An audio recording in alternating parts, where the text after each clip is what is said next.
Millionaire CEO walks into a hospital for a $20 million deal. Freezes when he sees his black ex holding newborn twins with his exact face. A beautiful story for my wonderful family. But before we dive in, hit that subscribe button right now, turn on notifications, and comment where you're watching from. May God bless you richly as you subscribe. Let's begin in love. Jason Reed was 8 steps from signing a $20 million deal when he saw them. 2 newborns with his face, cradled in the arms of the woman he destroyed exactly 1 year ago. The hospital smelled like bleach and broken promises, but nothing could have prepared him for what waited behind door 314. He'd come to St. Haven Memorial for business, not ghosts. Reed Enterprises didn't build empires by dwelling on the past, and Jason had learned to bury his regrets beneath quarterly earnings and board meetings that stretched past midnight. The hospital administrator droned on about expansion plans and patient capacity projections, words that normally would have meant millions. But Jason's mind had gone somewhere darker, back to the night he'd watched Maya Brown walk out of his life, carrying nothing but a shattered heart and a suitcase she could barely lift. The hallway stretched endlessly white, fluorescent lights humming overhead like they were counting down to something inevitable. Jason's $5,000 suit felt suffocating. His Rolex ticked away seconds that suddenly mattered more than any meeting ever could.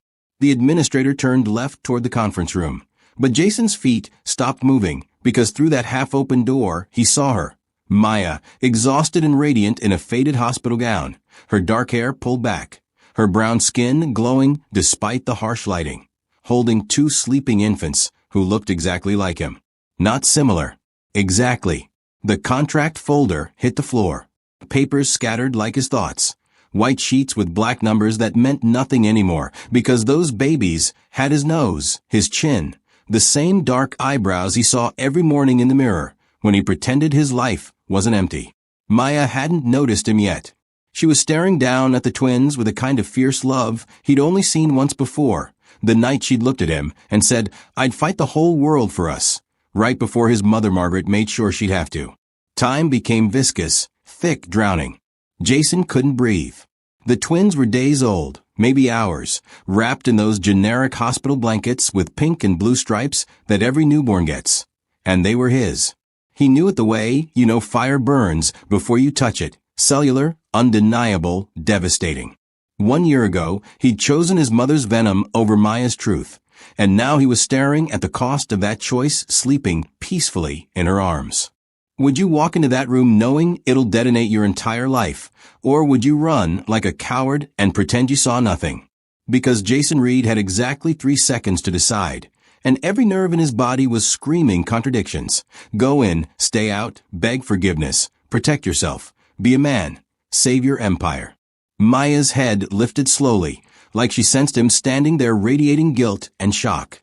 Their eyes locked across 10 feet of sterile air, and what Jason saw in her face wasn't the anger he deserved. It was something infinitely worse. Exhaustion. The kind that comes from carrying twins alone while the man who should have been there was kissing another woman at charity galas his mother orchestrated like war campaigns. The administrator asked if he was feeling all right, voice distant and irrelevant. Jason's mouth wouldn't work. His brain kept showing him split-screen images, Maya pregnant and alone versus him laughing at some corporate dinner, Maya in labor versus him signing deals that suddenly felt obscene, Maya nursing his children versus him sleeping next to Alyssa, Grant knowing something fundamental was missing. Behind those infant faces was a truth Margaret Reed had spent a fortune burying, and now it was breathing, living, demanding recognition in a hospital room that smelled like new life and old sins colliding. 18 months earlier, Jason Reed had been a different man, or maybe he'd just forgotten how to be human until Maya Brown walked into that charity gala wearing a dress that cost less than the champagne being served, but somehow outshone every diamond in the room. She wasn't there to network or climb social ladders like everyone else bleeding his wallet dry for photo opportunities. She was there because her medical research on affordable cancer treatments had earned her an award she'd accepted with a speech so passionate about saving lives that Jason forgot to check his phone for the first time in 3 years. He'd built an empire by reading people, by knowing exactly what they wanted before they did. But Maya looked at him after her speech like he was just another person, not a bank account with a pulse. And that's what hooked him. Their first conversation happened by the dessert table, where she was stealing macarons into her purse with absolutely no shame. And when he asked what she was doing, she said, "These cost more than my monthly grocery budget, and I'm not wasting free food," with a smile that made his chest hurt in ways profit margins never could.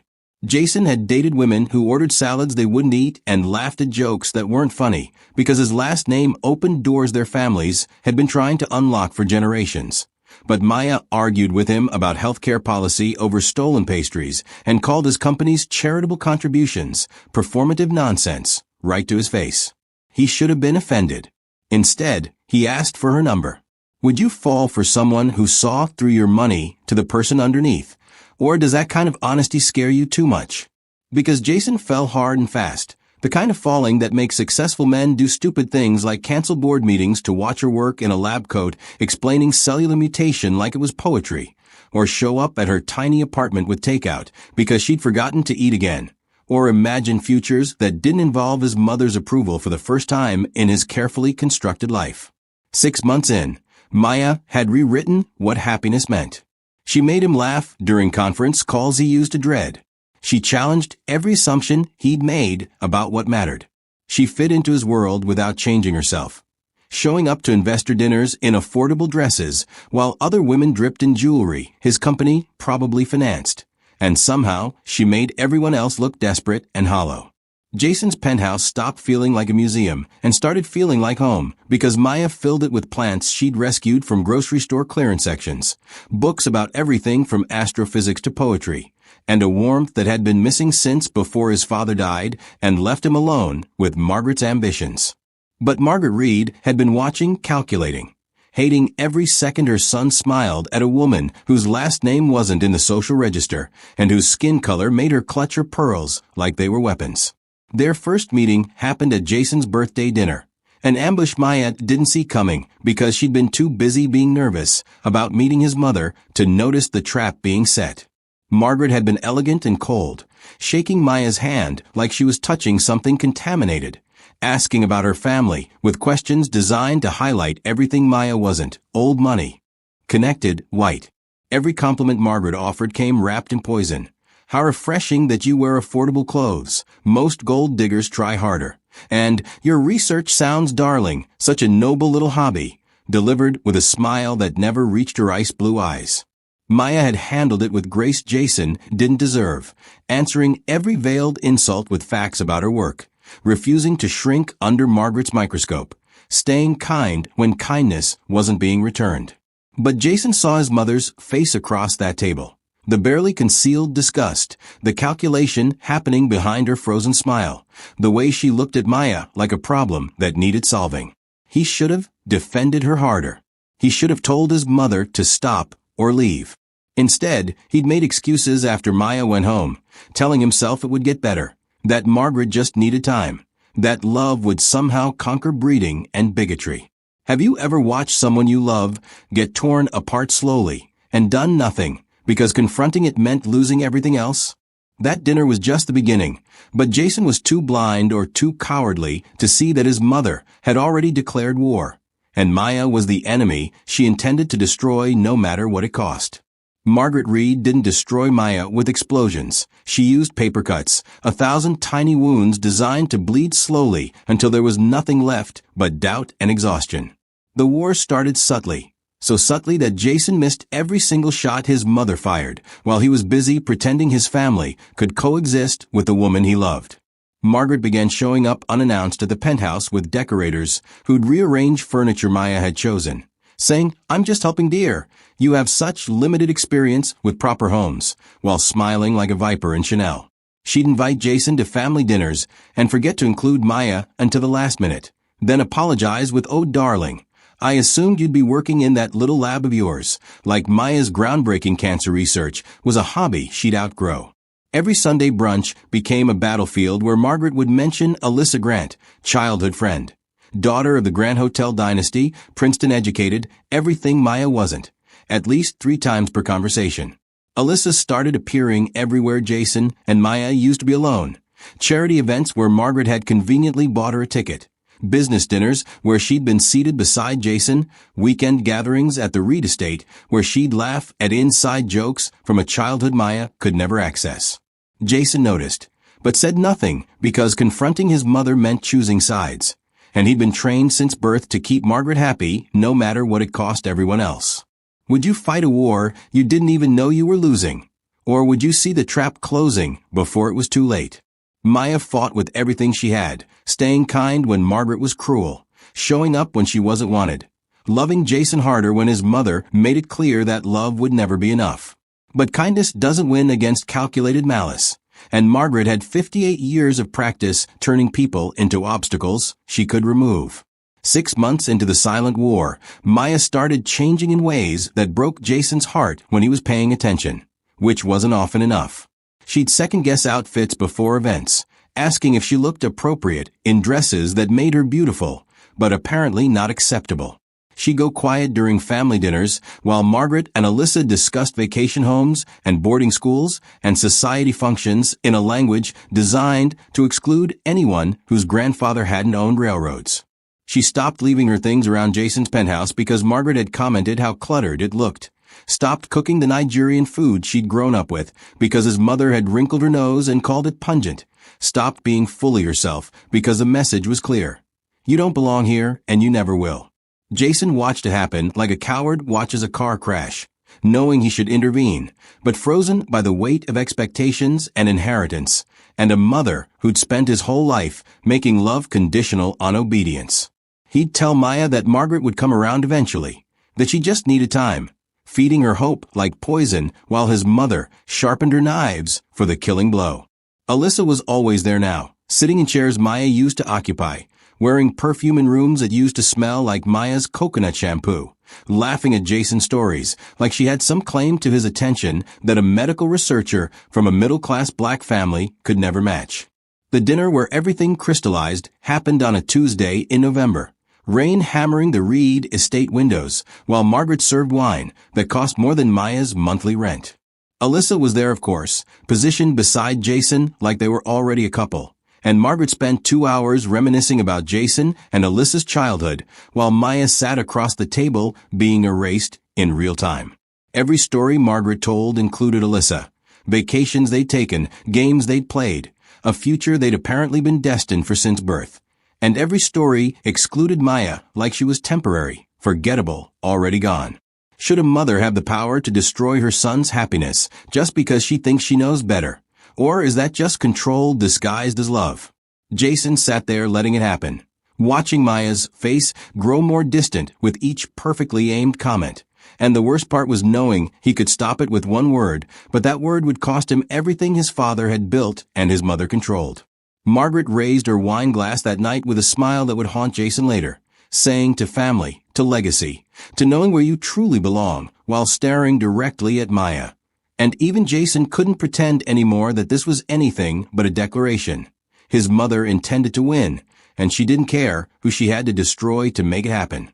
The email that destroyed everything arrived on a Wednesday morning at 6:47 a.m., and by 7:15 Jason's entire executive team was in emergency session staring at evidence that made Maya Brown look like a corporate spy who'd been playing him from the beginning. Reed Enterprises' proprietary medical technology designs, worth roughly $40 million and 3 years of research, had been leaked to their biggest competitor. And the digital trail led straight back to Maya's laptop, her login credentials, her access codes that Jason had given her, because he trusted her with everything, including the parts of his business he'd never shown anyone else. The board wanted blood. The lawyers wanted prosecution. Margaret sat in the corner of that conference room, wearing black like she was already at Maya's funeral, her face arranged in perfect concern while her eyes gleamed with something that looked suspiciously like victory. Jason's hand shook looking at the evidence.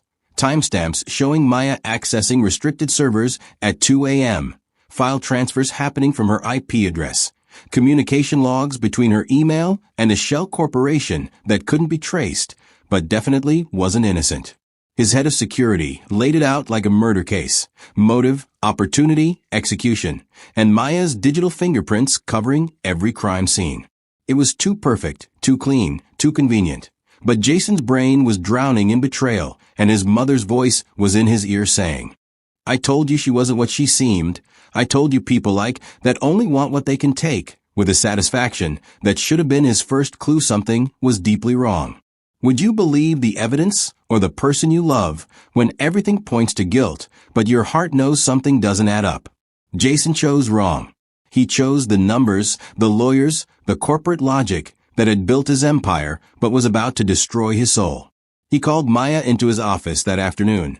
Not his home where they'd made love and promises, but his office where he was CEO first and human second, and confronted her with printouts and accusations while she stood there in her lab coat, still smelling like the research facility where she'd been working on saving lives while someone was busy framing her for destroying his.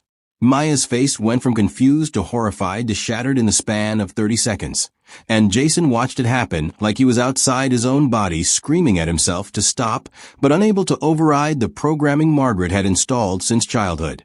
Protect the company. Trust the evidence. Never let emotion compromise the Reed legacy. Maya tried to explain that she'd never accessed those files, that someone must have stolen her credentials, that she loved him and would never betray him. But Jason had already made his decision before she walked in, because making her guilty was easier than admitting his mother might be the monster in this story. The breakup lasted 7 minutes and killed something in both of them that would never fully heal. Jason said things he'd regret for the rest of his life, called her a liar, said she'd used him, accused her of being exactly what Margaret always claimed. Every word landing like a blade he couldn't take back. Maya didn't cry at first. She just stared at him with those brown eyes that used to look at him like he was worth something beyond his bank account. And she said, "You're going to regret this when you finally see the truth, but by then it'll be too late for both of us," in a voice so empty it sounded like grief had already hollowed her out. She left her key card on his desk. She left the necklace he'd given her for her birthday. She left every piece of a life they'd built together in a pile of corporate evidence and broken trust. And she walked out of Reed Tower at 4:32 p.m. carrying nothing but her purse and a dignity Jason didn't deserve. He watched her go from his office window, watched her get into a taxi that pulled away into traffic. And some part of him knew he'd just made the worst mistake of his life, but his mother was already there with congratulations and Alyssa Grant's phone number and plans for dinner like they were celebrating a victory instead of a murder. Margaret hugged him that night at the estate, smoothing his hair like he was still a child who needed protecting, saying, "You did the right thing, darling. She would have destroyed everything your father built," while Jason drank scotch that tasted like ashes and tried to convince himself the hollowness in his chest was relief instead of the sound of his own heart breaking. What he didn't know, what he wouldn't know for almost a year, was that Maya had walked out of his office carrying more than just a shattered heart. She was carrying 2 lives that would grow inside her, while he played house with his mother's chosen replacement and pretended he didn't dream about the woman he destroyed every single night.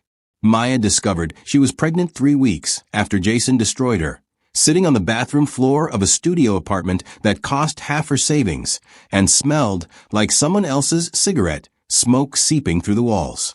The pregnancy test showed 2 lines that might as well have been prison bars, because carrying Jason Reed's children while working double shifts at a research facility that paid a fraction of what she deserved meant choosing between eating and prenatal vitamins, between keeping the lights on and keeping the baby safe.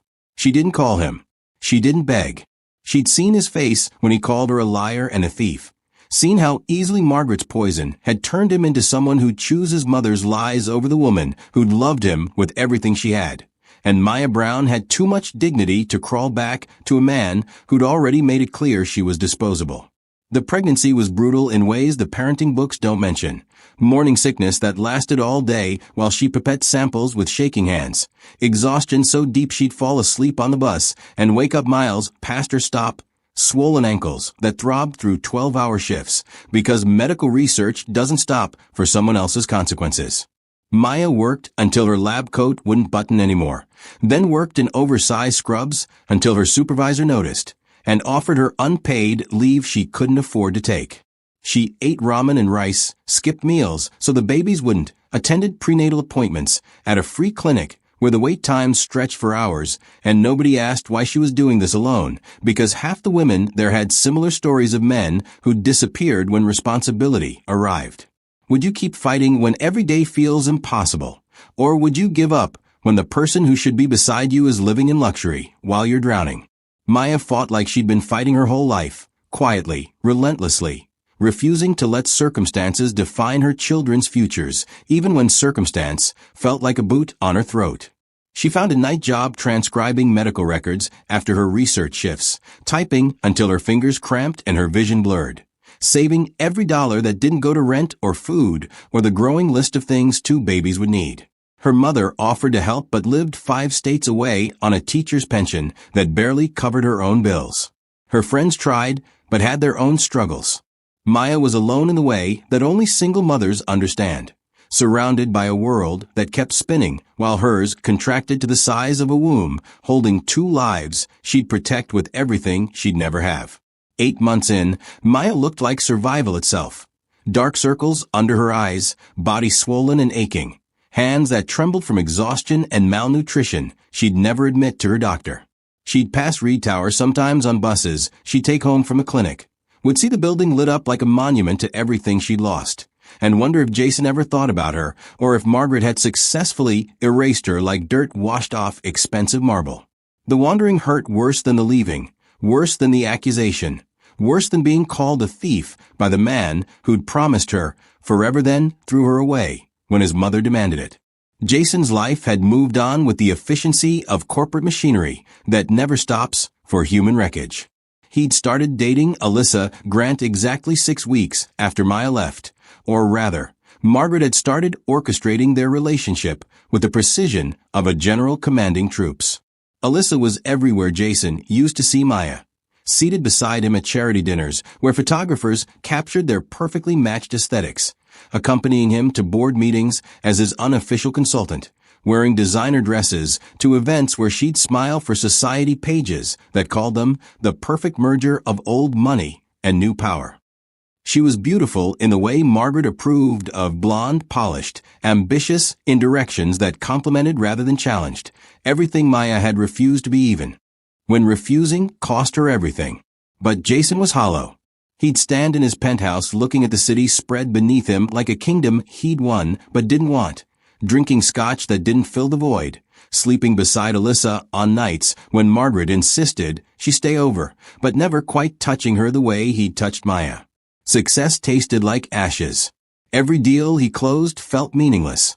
Every time Alyssa laughed at his jokes, he'd hear Maya's laugh instead, the real one, the one that came from her chest and made her eyes crinkle, not Alyssa's practiced social laugh that sounded like it had been workshopped for maximum charm. He'd dream about Maya constantly, wake up reaching for someone who wasn't there, and spend his days pretending the emptiness was just stress instead of the consequence of choosing his mother over his soul. If karma exists, when does it finally collect what people like Margaret owe? And would it matter if Jason realized his mistake after the damage was already permanent? Because 8 months after he destroyed the only real thing in his life, fate was preparing to drag him back to the truth he'd been running from, and a hospital was about to become the place where every lie his mother had built would finally collapse under the weight of 2 newborns who had his eyes. Jason Reed didn't believe in divine intervention until he stood frozen in that hospital doorway, staring at living proof that some sins don't stay buried no matter how deep you dig the grave. The twins were maybe 48 hours old, still red-faced and wrinkled in that way newborns are, but their features were already unmistakably his. The Reed jawline that had been passed down through 4 generations, the dark eyebrows his father had, the nose Jason saw every morning in mirrors he'd stopped really looking into. Maya was exhausted in ways that made her look both older and somehow more beautiful, her hospital gown rumpled, her hair pulled back carelessly, her entire body radiating the kind of bone-deep weariness that comes from bringing life into the world completely alone while the father was signing contracts and pretending his life meant something. The administrator had wandered off toward the conference room, still talking about expansion budgets Jason couldn't process because his brain had short-circuited somewhere between seeing Maya and realizing those babies were his, that she'd been pregnant when he'd called her a thief, that she'd carried his children alone through a pregnancy he should have been there for while he was letting his mother parade Alyssa around like a prize he'd won. His legs wouldn't move. His throat had closed around words that felt too small for the magnitude of what he'd done. The contract he'd come here to sign was scattered across the floor like confetti at a funeral, and all Jason could think was that he'd destroyed the only woman who'd ever actually loved him, and she'd still protected his children without telling him they existed, because he'd proven he didn't deserve to know. Would you keep a secret that huge to protect your children from a man who chose lies over you? Or would you tell him anyway, because he had a right to know? Maya had chosen silence. And standing there watching her cradle twins she'd managed alone, Jason understood why. He'd been a coward wrapped in expensive suits, a puppet his mother controlled with guilt and inheritance, a man so terrified of disappointing Margaret Reed that he'd sacrificed the only real thing in his life on the altar of her approval. The truth hit him like a physical blow. These babies were days old, which meant Maya had been pregnant during the breakup, carrying his children while he accused her of betrayal, growing his legacy in her body while he was busy protecting a company his mother had probably used to frame her. Maya's eyes met across that hospital room, and Jason saw everything he'd lost reflected back. Love turned to exhaustion, trust turned to wariness. A future they could have had turned to ashes by his weakness. She didn't look angry. Anger would have been easier. She looked resigned, like she'd always known this moment would come, but had hoped it wouldn't. Like seeing him standing there was just one more burden added to shoulders already carrying too much weight. One of the twins made a small sound, that newborn squeak that's barely human yet, and Maya looked down with a tenderness that made Jason's chest crack open because he should have been there for that sound, for the first sound and every sound after. But he'd been too busy letting his mother choose his life. The hospital suddenly felt too small, too bright, too full of the consequences of choices Jason had made when he thought protecting his empire mattered more than protecting his heart. He took one step into the room, and Maya's entire body tensed like she was preparing for another attack, another accusation, another round of being called a liar by a man who'd never bothered to question whether the evidence against her was too perfect to be real. Her voice, when she finally spoke, was quiet, drained, carrying none of the warmth it used to have when she'd say his name. "You shouldn't be here, Jason." 5 words that landed like bullets, each one reminding him he'd forfeited his right to this room, these babies, this woman who'd survived everything he'd done to her and still managed to bring life into the world. Jason opened his mouth to say something, apologize, explain, beg. But what words exist for, "I'm sorry I called you a thief while you were pregnant with my children," or "I chose my mother's lies over your truth and destroyed us both"? The twins shifted in Maya's arms, tiny fists curling and uncurling. And Jason could see his own hands in miniature, his father's hands, generations of Reed genetics wrapped in blankets that probably came from a discount store because Maya had been doing this alone, without the resources he'd taken for granted his entire life. He'd been sleeping in 1,000 thread count sheets, while she was probably working double shifts pregnant just to afford prenatal care. He'd been attending galas with Alyssa, while Maya was carrying twins through a pregnancy that should have been shared. Should forgiveness even be possible when someone destroys you completely? Or are some betrayals too deep to ever heal, no matter how sorry they become? Maya was looking at him like she already knew his answer would be inadequate, like she'd spent 8 months preparing for this confrontation, and had decided his presence changed nothing about her plans. Jason took another step closer and saw her arms tighten protectively around the babies, a mother's instinct to shield her children from threats, and realizing he was the threat, that she saw him as danger instead of father, broke something in Jason that all his mother's manipulation hadn't quite managed to destroy. Behind him, footsteps approached in the hallway, probably the administrator looking for the CEO, who'd disappeared mid-negotiation. But Jason couldn't turn away from this moment, even though every second felt like drowning in regret that had a face now. 2 faces, perfect and innocent, and his. Jason left the hospital without signing the contract, without speaking to Maya beyond her 5-word dismissal, driving straight to his mother's estate through rain that hammered his windshield like the universe itself was trying to wash away what he'd become. The Reed mansion loomed ahead, all stone and inherited arrogance, the place where Margaret had spent 30 years molding him into the son she needed rather than the man he could have been. And Jason walked through those doors at 9 p.m., ready to burn down every lie she'd ever told.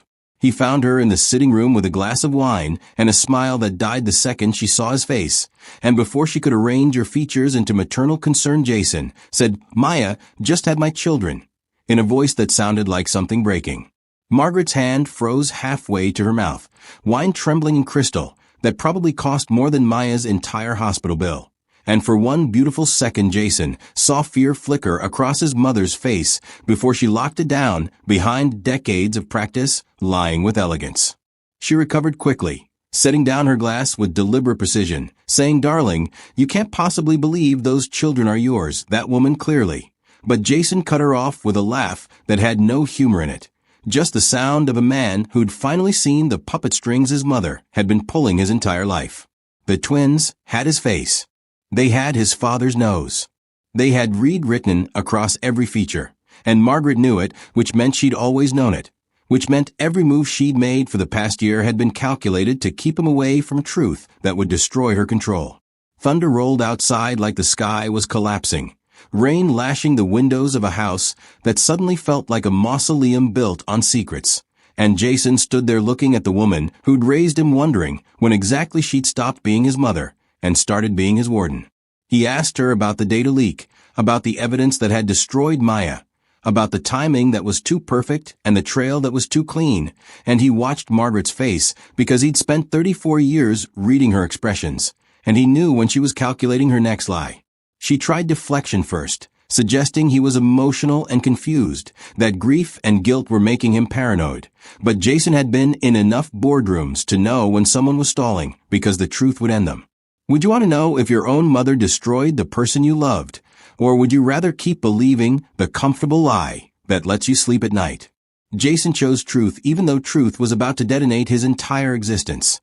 And he told Margaret he'd already called his head of security, already started an internal investigation, already found irregularities in the evidence that pointed to someone with executive-level access and a motive that had nothing to do with corporate espionage. He watched his mother's face shift through calculation to resignation to something ugly he'd never seen before, naked contempt, the kind that's been hiding under maternal affection for so long it's almost a relief when it finally shows itself. Margaret stood up slowly, smoothing her designer dress like she was preparing for battle, and what she said next would replay in Jason's mind for the rest of his life. "Everything I did was for you, to protect you from a mistake that would have ruined the Reed name and made you a laughingstock among people who actually matter." She said it casually, like framing an innocent woman and destroying his family was just another business decision, like Maya's pregnancy had been a problem to solve rather than life to celebrate. Jason's hands were shaking, but Margaret was just getting started. Her voice sharp and cold as she explained how she'd paid their IT director to plant the evidence, how she'd timed the leak perfectly to coincide with Alyssa's availability, how she'd even paid Maya $5,000 to leave quietly. Money Maya had apparently never cashed because she had too much integrity to take blood money from a monster in Chanel. The confession poured out like poison Margaret had been holding in too long, each revelation worse than the last. And she was smiling now like she was proud of her handiwork, like orchestrating the destruction of her son's happiness was evidence of superior parenting rather than sociopathic control. She told Jason that Maya was exactly the scandal the Reeds didn't need, that biracial grandchildren would have complicated his social standing, that she'd done him a favor by removing that woman and her agenda before it was too late. She actually used those words, that woman like Maya was some nameless threat instead of the person Jason had loved more than anything, including himself, like erasing her was equivalent to deleting a bad investment. Jason felt something die in him listening to his mother justify evil with etiquette, watching her sip wine while explaining how she'd calculated every move to separate him from his own children because their skin color didn't match her country club standards. Margaret finished her confession by saying, "You'll thank me eventually when you marry Alyssa and have proper children." And Jason realized his mother wasn't just controlling. She was genuinely incapable of understanding that she'd committed an unforgivable crime dressed up as maternal protection.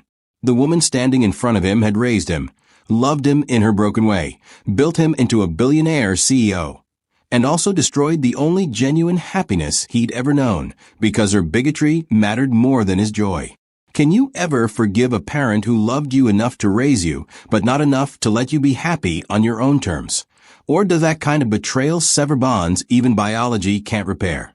Jason looked at Margaret Reed, the woman who taught him to walk, to read, to negotiate, to succeed, and saw a stranger wearing his mother's face, someone who'd spent 3 decades confusing control with love and manipulation with guidance.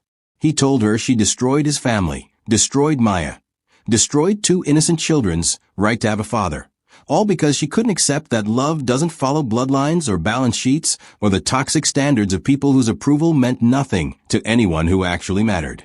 Margaret just actually laughed, and said he was being dramatic, that he'd understand when he calmed down, that the Reed legacy was more important than his temporary feelings for a woman who was never going to fit their world anyway.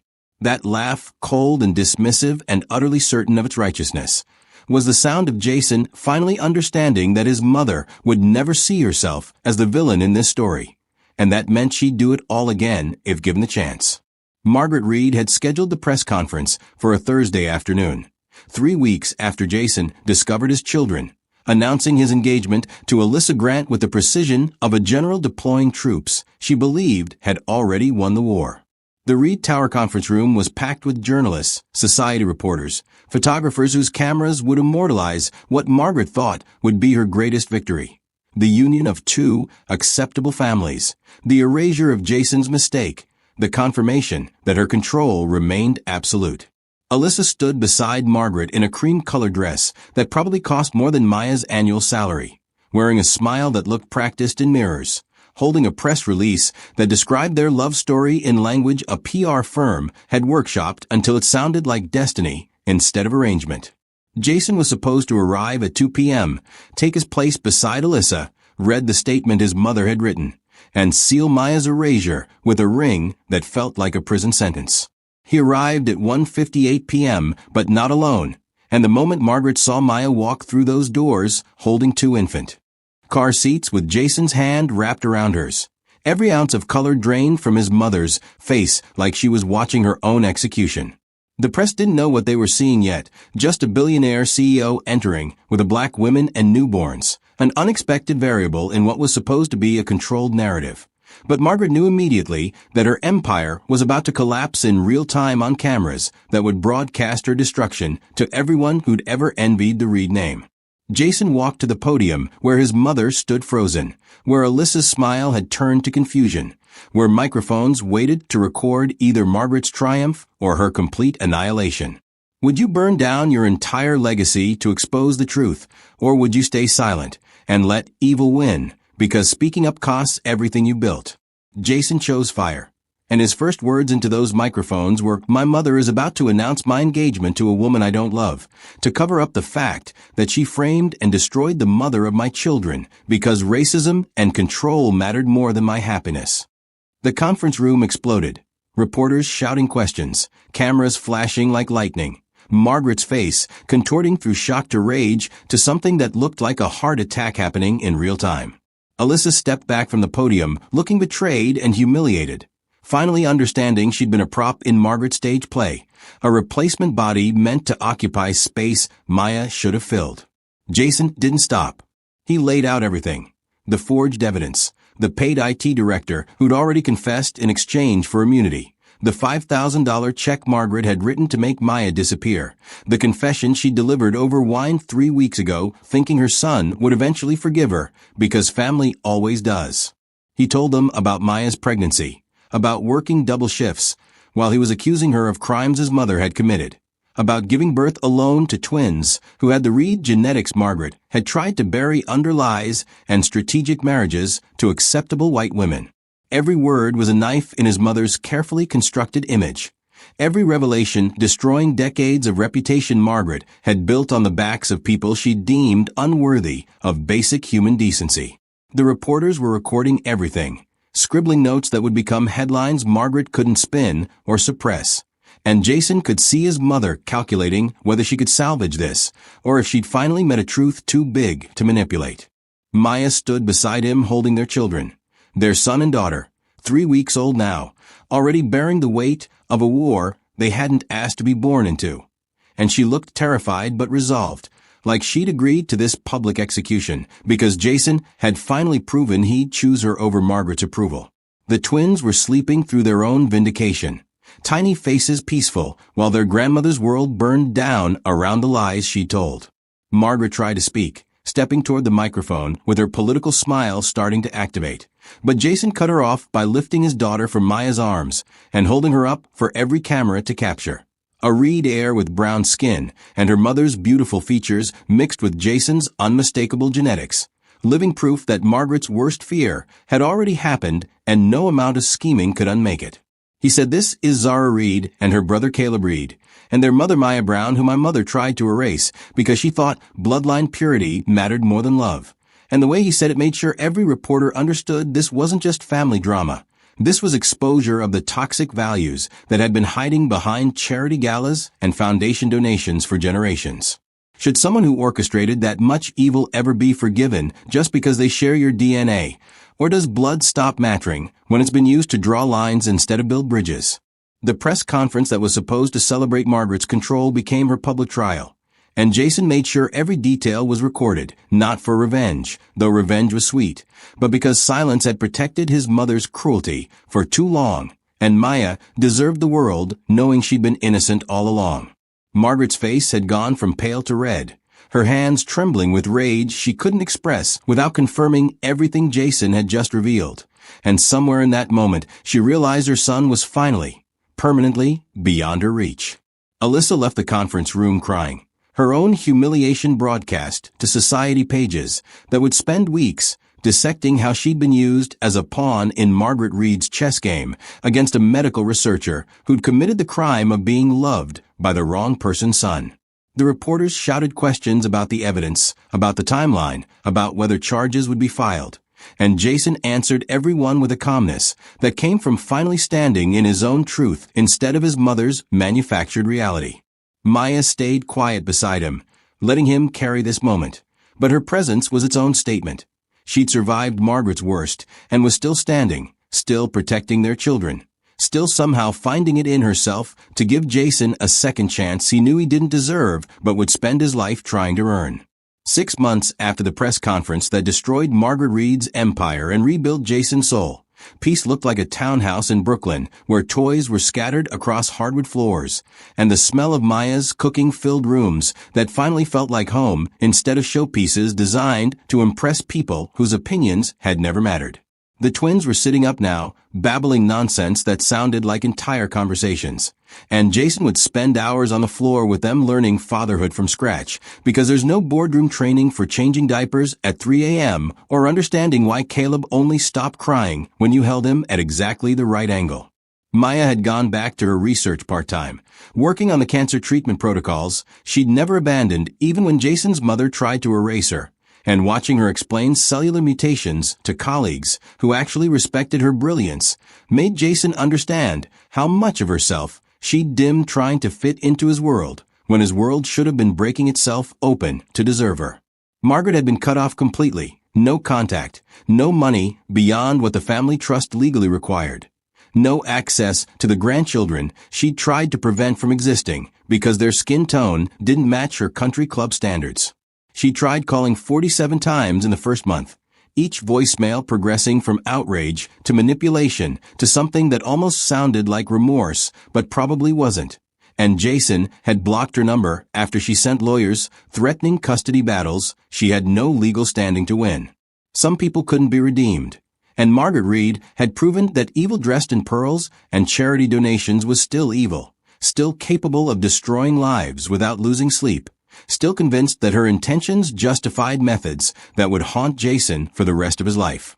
His father's business partners had distanced themselves from the Reed name once the full story broke, and Jason had discovered he didn't actually care about losing people who'd stayed friends with a woman capable of framing innocent people for sport. Would you give someone who shattered your world a second chance if they spent every day since trying to piece it back together? Or are some betrayals too deep for love to ever fully heal? Maya had chosen to try, but trying didn't mean forgetting. And Jason knew their relationship was being rebuilt from rubble on foundations that would never be quite as solid as what they'd had before his weakness destroyed it. They weren't married, Maya had been clear that rings and ceremonies meant nothing compared to consistent action, that she'd consider forever only after Jason proved he could choose her over comfort for years, not months. She'd moved into the townhouse he'd bought specifically because it wasn't his penthouse, with memories of Alyssa and his mother's approving visits. And they were learning each other again like strangers who'd been lovers in another lifetime. The Maya Foundation launched on a Tuesday morning, with funding Jason had redirected from his mother's vanity projects, supporting single mothers with medical school ambitions and research grants for scientists, whose work would save lives instead of padding investment portfolios. Maya had named it herself, reclaiming the identity Margaret had tried to erase, and watching her cut the ribbon at their first clinic opening, while holding Zara, made Jason understand that redemption wasn't about grand gestures. It was about showing up every single day and doing the unglamorous work of being present, trustworthy, worthy of the second chance he'd been given when he deserved nothing but goodbye forever. The press had eventually moved on to other scandals, but the story had fundamentally changed how people saw the Reed empire. And Jason had spent 6 months dismantling his mother's legacy and replacing it with something that might actually matter beyond quarterly earnings. Rain tapped against the windows on the evening Jason finally said what had been building in his chest since the hospital. They were sitting on the couch watching the twins play on their activity mat, and Maya was grading research proposals with the reading glasses she wore that made her look like the brilliant scientist she'd always been. And Jason said, "You gave me a second chance when I didn't deserve one," in a voice that carried 6 months of gratitude and a lifetime of knowing he'd almost lost everything that mattered. Maya looked up from her papers, and for a moment Jason saw the weight she was still carrying, the pregnancy alone, the accusations, the year of survival mode his weakness had forced on her. And he braced himself for the reality that some damage can't be undone no matter how sorry you become. But Maya's response was softer than he expected, carrying wisdom earned through suffering Jason had caused. Love isn't about being perfect, Jason. It's about choosing to forgive even when the wound is still healing, because holding on to anger forever just means they win twice, once when they hurt you, and again every day you let that hurt define your future. She reached over and took his hand, fingers intertwining with the ease of muscle memory that hadn't quite forgotten what they used to be. And Jason understood that forgiveness wasn't absolution. It was a gift she kept giving him every morning she woke up and chose to try again despite having every reason to protect herself from the man who destroyed her once already. Should people who break your trust get second chances just because they finally woke up? Or does everyone deserve the possibility of redemption if they're willing to do the lifelong work of earning it back? The twins were laughing at something only babies find hilarious.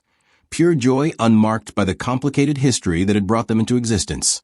And Jason made a silent promise to them and to Maya that he'd spend every remaining day proving he could be the man she'd always seen in him. The one buried under Margaret's programming and corporate priorities and fear of disappointing a mother whose approval had been poison-dressed as love. Caleb reached toward his father with chubby hands, and Jason lifted him into arms that had learned gentleness through necessity, feeling the weight of his son against his chest like an anchor, keeping him tethered to what actually mattered. Maya smiled watching them, the kind of smile that still had caution in it, but also hope. And Jason thought maybe that was enough, not the fairy tale ending where everything was magically fixed, but the real one where broken people did the hard work of healing together and called it love, because love was choosing each other even when choosing was difficult, even when the scars were still visible, even when the past kept trying to convince them the future was impossible. Some loves don't die. They just wait for truth to set them free. And truth had arrived in a hospital room where Jason Reed finally saw what mattered more than his mother's approval or his company's legacy or the comfort of lies that made cowardice feel like wisdom. 2 newborns with his face and a woman strong enough to forgive him anyway. If you watch this entire story without subscribing, you're robbing yourself of justice served on a silver platter, while villains like Margaret get exactly what they deserve. These aren't just billionaire romance stories. They're lessons about control, betrayal, and the price of letting toxic parents destroy your happiness because you're too afraid to choose love over legacy. Subscribe now so you never miss when mothers like Margaret face consequences for the evil they commit in designer clothes. Comment, subscribed, once you've hit that button. Share this with anyone who thinks family loyalty means accepting abuse. Spoiler. It doesn't, and Jason proved that standing up to your mother might cost you everything except the only things that actually matter.